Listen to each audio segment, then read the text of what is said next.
आइए आज के ठाकुर जी के बाल लीला में प्रवेश करें। 80 वर्ष की आयु में नंद बाबा के यहाँ लाला भयो है, और महाराज सब ब्रजवासी को ऐसा लग रही है कि केवल नंद बाबा के नाय भयो, जे तो हमारे ही भयो है।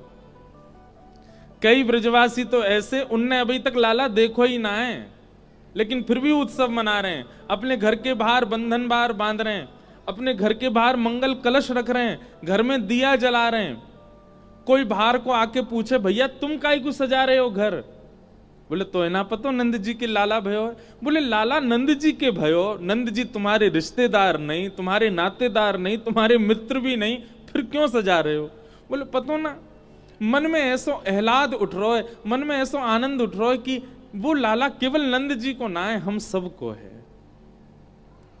ऐसा आनंद पूरे ब्रज में छाया है। उस आनंद का वर्णन नहीं हो सकता, केवल मैं व्यवहार मात्र में वह आनंद बता दूंगा, आप व्यवहार मात्र में समझ लो।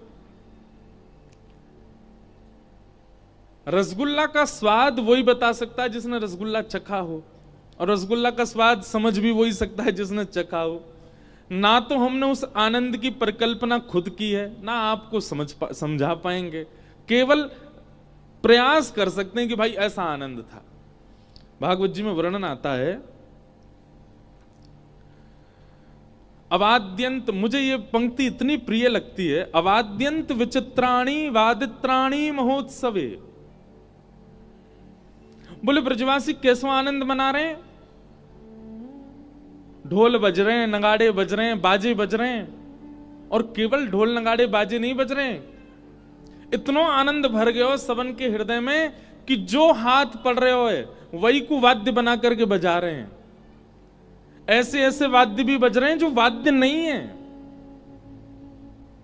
जैसे कभी घर में बच्चों को मस्ती चढ़ती है तो थाली बजाने लग जाते हैं, कटोरा बजाते हैं, कुछ भी जिससे स्वर निकले उसको ही पीटने लगते हैं। ऐसे ही ब्रजवासियों की स्थिति हो गई है।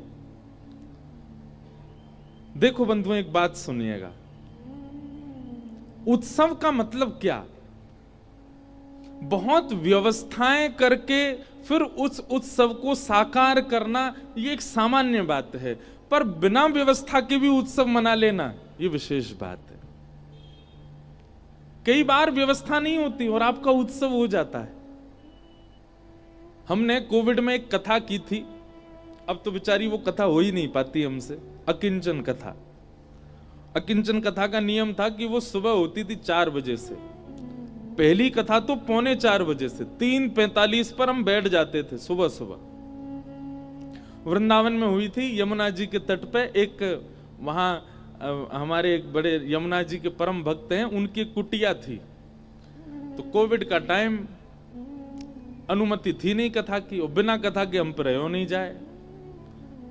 तो एक वैष्णव बंबई के मिले, बोले महाराज जी हम भी यहीं फंस गए वृंदावन में। मैंने कि वृंदावन में फंसे नहीं हो, फंसते तो यहां से बाहर होते, वृंदावन में हो, इसका मतलब ठाकुर जी कह रहे हैं मौके का फायदा उठाओ। हमने कि सुबह तो पुलिस वाले डंडा बरसाते हैं, रात में चलो। 3:30 बजे स्नान ध्यान करके पहुंच जाते यमुना जी। एक कुटिया थी छोटी सी, उसमें बैठ के फिर कथा करते थे। श्री यमुना जी सुनती थी, बाढ़ आ रखी थी यमुना जी में, कुटिया से नेक नीचे यमुना जी, और केवल एक लालटेन जल रही है, कैमरा वैमरा थे हमारे पास, उस पर लाइव कर देते थे और सुबह सुबह कथा सुनाते। कितना आनंद आता था, कोई व्यवस्था नहीं, और खूब उत्सव होता हमारा। उसके बाद तो वो इतना अच्छा लगने लगा, फिर ऋषिकेश में जाके की, जयपुर में की, अब तो हर साल हो गया कि जयपुर में एक बार होती है अकिंचन कथा सुबह सुबह। व्यवस्था नहीं है, उसका नाम ही अकिंचन। अकिंचन मतलब माइक नहीं, लाइट नहीं, कोई व्यवस्था नहीं, खुले आकाश के नीचे बैठ, कभी कभी वर्षा भी हो जाती है उसमें, श्रोता बेचारे फिर भागते हैं इधर उधर। पहले तो उसमें 4, 5, 10 मिनिमम, मैक्सिमम 25 से ऊपर श्रोता कभी नहीं हुए। इस बार जयपुर में थी 2000 श्रोता सुबह 4 बजे। फिर हमने कहा भैया क्या करें अब वो अकिंचन नहीं रही, फिर उसमें दूसरे दिन हमको माइक लगाना पड़ा, नहीं तो लोग सुन ही नहीं पा रहे थे। कहने मैं क्यों बता रहा हूं, बिना व्यवस्था के भी उत्सव, असली उत्सव वही है जहां अपने आप होती जा रही है व्यवस्था, अपने आप प्रकट होता जा रहा है कुछ ना कुछ, आप और उसको ही उत्सव में सम्मिलित करते जा रहे हो, वही उत्सव है। उत्सव का दूसरा रूप क्या होता है? जहां सोने की सुध हो, जहां खाने की सुध हो, जहां पीने की सुध हो, जहां पहनने की सुध हो, वो भी उत्सव नहीं है। जहां बेसुध हो जाओ वो उत्सव है। हमने भोजन कब किया हमें पता ही नहीं है, हमने पान कब किया हमें पता नहीं, हमने क्या पहन रखा है हमें पता नहीं है। निद्रा की भी सुध ना हो वो उत्सव होता है।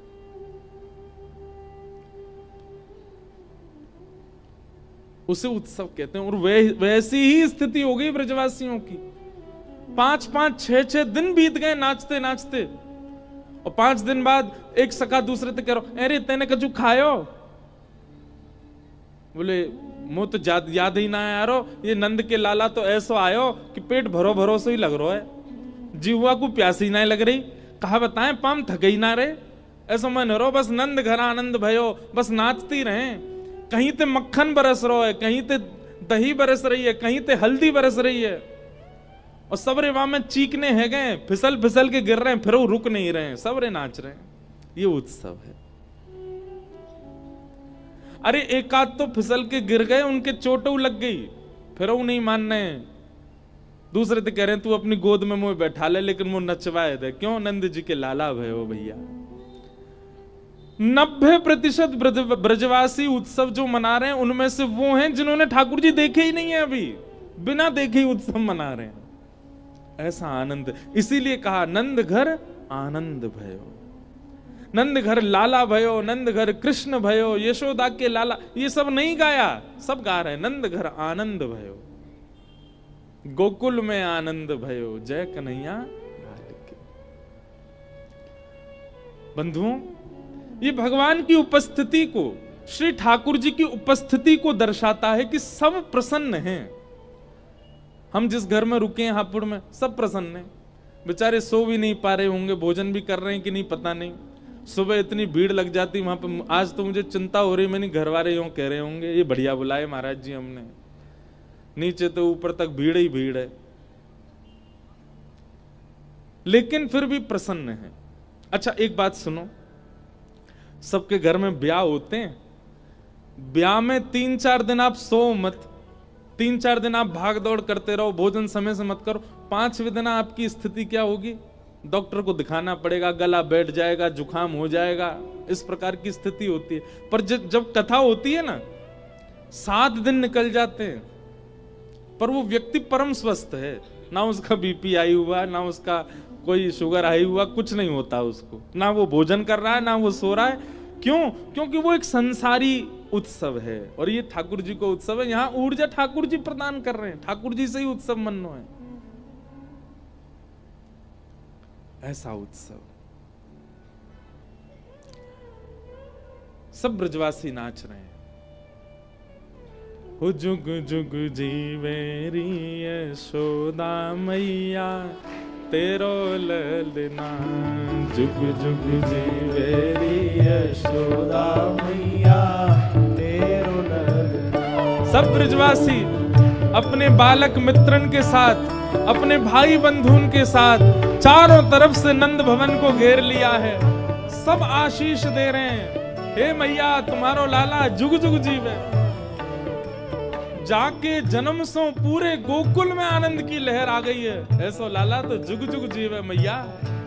हे जुग जुग जीवे री यशोदा मैया, तेरो ललना, जुग जुग जीवे री यशोदा मैया, तेरो ललना। अरे हाँ तेरो ललना नंद रानी, तेरो ललना,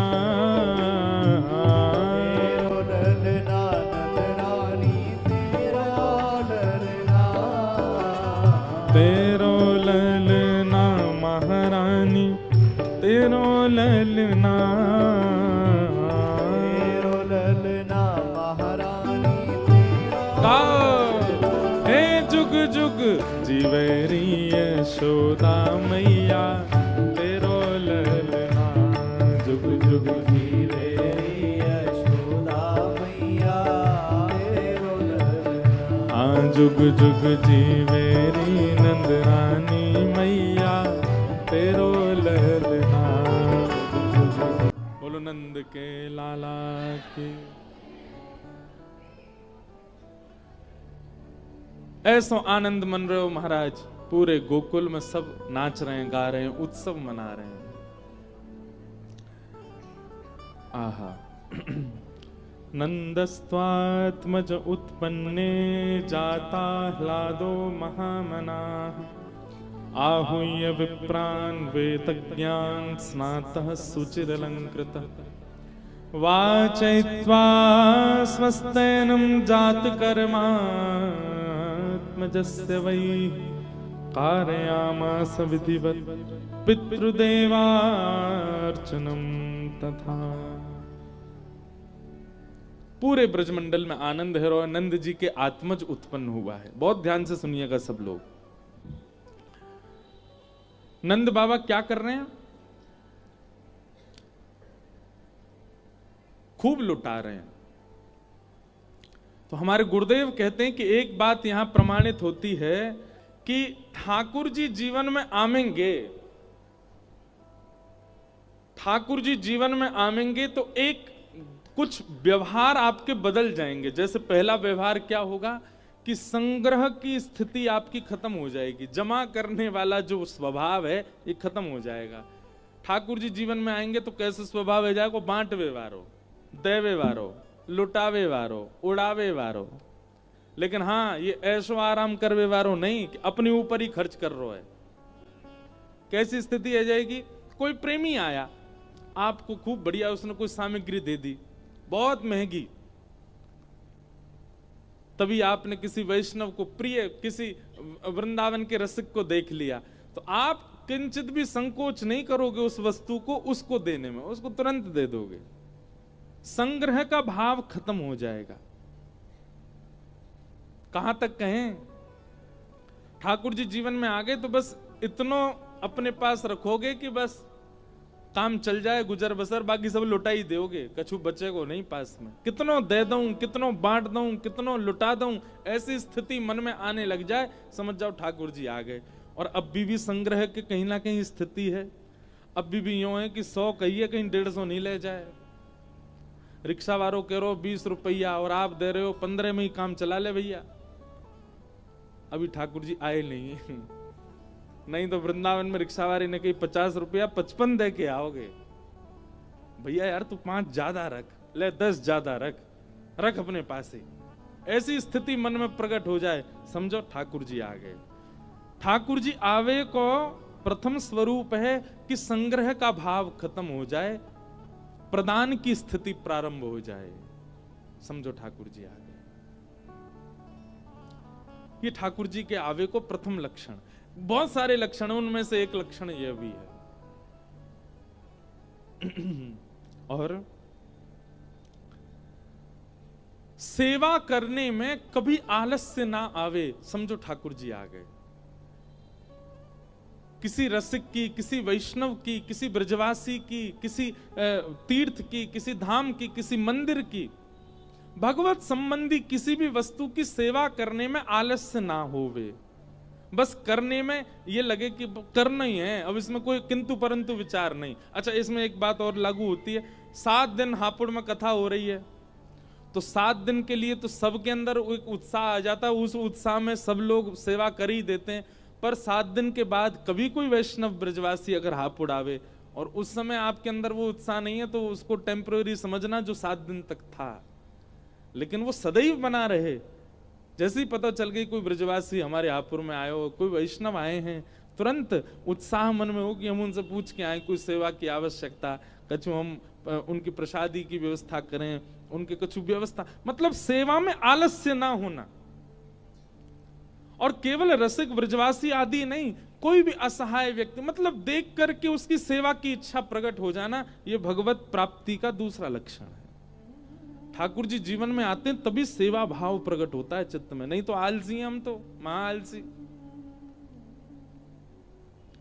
कहीं ना कहीं इन बातों से यह भी समझते रहिएगा कि संग्रह की, जैसे सेवा के स्वभाव है तो मतलब ठाकुर जी आ गए, बांटवे की स्थिति है तो समझो ठाकुर जी आगे, पर कहीं ना कहीं यह भी विचार करना है इसके विपरीत जो है, अगर आलस्य बहुत ज्यादा है जीवन में और संग्रह की बहुत ज्यादा स्थिति है, तो यह भी समझना है कि ठाकुर जी बहुत दूर हैं अभी हमसे। अपने स्वभाव को परखिए, हम कहां हैं।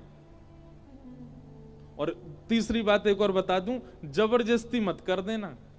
आज जा रहे हैं, रास्ता में उड़ाते ही जा रहे हैं, पैसा ले भाई तू भी ले, महाराज जी कह रहे थे बांटवे से ठाकुर जी आ जाए। नहीं, सुनकर के नहीं करना, आपका स्वभाव ही बन जाए।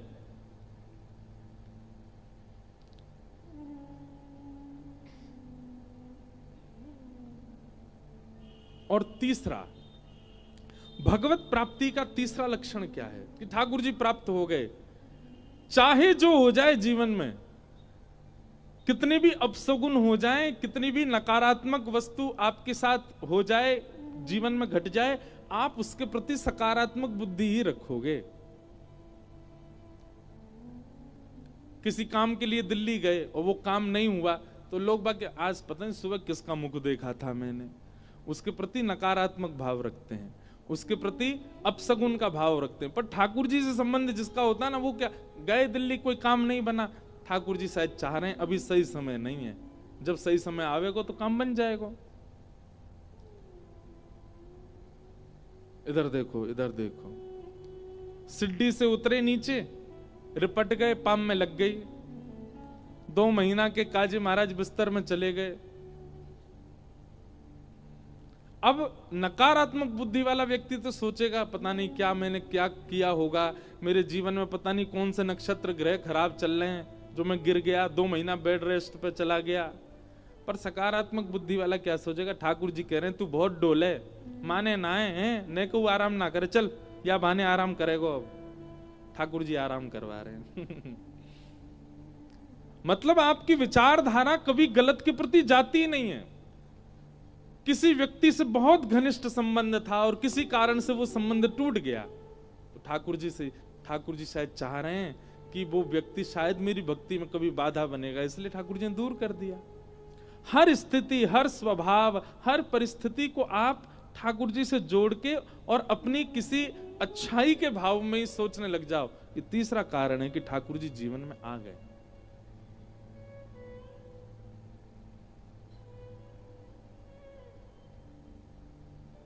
अपना कोई उसके प्रति भाव नहीं, ये तीसरा लक्षण है ठाकुर जी के जीवन में। बहुत लक्षण है, अब कोई है किसी के पास तो लिखते जाओ। एक लक्षण कैसा है, सहज ही ध्यान बनने लग जाए। आपको जरूरत नहीं पड़ती है कि मुझे स्पेसिफिक समय, स्पेसिफिक आसन, स्पेसिफिक वातावरण चाहिए तभी मैं ठाकुर जी को ध्यान कर पाऊंगा। नहीं, कहीं भी हैं आप, मेट्रो में जा रहे हैं, बस में बैठे हैं, घर पे बैठे हैं, हाँ हुल्ला शोर मच रहा है, कचौड़ी खा रहे हैं, और आप नेत्र बंद करके ध्यान कर लो, तुरंत श्याम सुंदर अनुभव होने लग जाए। यह भी एक प्रकार का यह परिणाम, इस बात का प्रमाण है कि ठाकुर जी जीवन में आ गए। आपको ठाकुर जी को ध्याने के लिए शांति चाहिए, ठाकुर जी को ध्याने के लिए ब्रह्म मूर्ति चाहिए, ठाकुर जी को ध्याने के लिए एक आसन चाहिए, ठाकुर जी को ध्याने के लिए शांत वातावरण चाहिए, दिशा चाहिए, इसमें बैठूं, उसमें बैठूं, यहां बैठूं, इस दिशा में ना बैठूं। हम सत्य बता रहे हैं, अन्यथा हमारे कहने से आप बदल मत जाना, पर हम इतनी जगह कथा करते हैं, कभी आज तक हमने देख करके अपने लाल जी को नहीं बैठाया कि इनका मुख कहीं गलत दिशा में तो नहीं। सबरी दिशा ठाकुर जी की है। हां, आप विचार कर लेंगे ना बुद्धि में कि ये दिशा अच्छी नहीं है, तो निश्चित है कि उस दिशा में बैठ के कुछ करोगे तो हो ही जाएगा। और फिर जब मानते हैं तो फिर मानो तो मैं गंगा मां हूं, ना मानो तो बहता पानी। मानने पर सब चीज निर्भर करती है। पर फिर भी कोई बड़े जन आज्ञा करें, गुरुजन आज्ञा करें, ब्राह्मण आज्ञा करें, तब हट मत करना, नहीं मैं तो यहीं बैठूंगा। अगर कोई टोक दे नहीं भाई ये दिशा ठीक नहीं है, तो उनकी आज्ञा मान करके बदल जाओ। लेकिन सब दिशा ठाकुर जी की हैं, जहां बैठ जाओ वहीं से ठाकुर जी का स्मरण बन जाए। जिस आसन पर बैठ जाओ, जिस परिस्थिति, जिस देश में, जिस वेश में, परिवेश में रहो, राधा रमण राधा रमण राधा रमण कहो। जिस रंग में, जिस ढंग में, जिस संग में रहो, राधा रमण राधा रमण राधा रमण कहो। जिस नाम में, जिस काम में, जिस धाम में रहो, राधा रमण राधा रमण राधा रमण कहो। जिस योग में, जिस भोग में, जिस रोग में रहो, राधा रमण राधा रमण राधा रमण कहो। हर स्थिति में ठाकुर जी को ध्यान में आपको विचार नहीं करना पड़ता है। समझो, ठाकुर जी जीवन में आ गए। कितने हो गए? 4। एक स्वभाव है कि आपको आकृतियां अनुभव होने लग जाएं। कभी चलते हुए बादलों को देखें तो बादलों की आकृति में ऐसा अनुभव हो, श्याम सुंदर बंशी बजा रहे हैं, अरे देखो गैया है, गैया ठाकुर जी चला रहे हैं।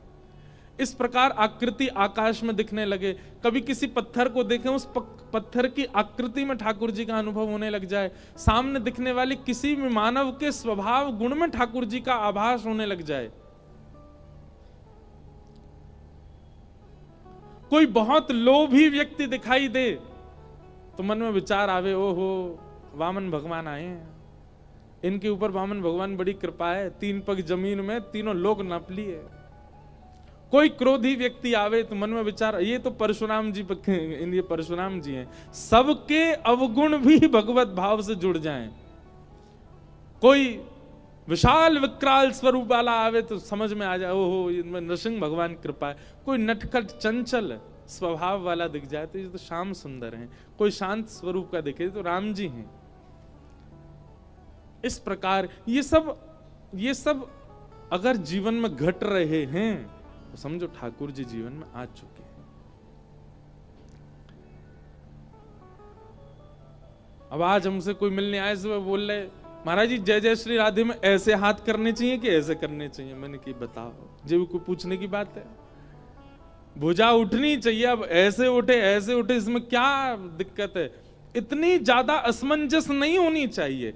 वैष्णव जीवन जब होता है, ठाकुर जी जीवन में आते हैं तो आप बहुत सारी असमंजसों से बाहर आ जाते हैं। ज्यादा बुद्धि जो है वो प्रश्न नहीं प्रकट करती है, आपको उत्तर अपने आप सहज ही मिलने लग जाते हैं।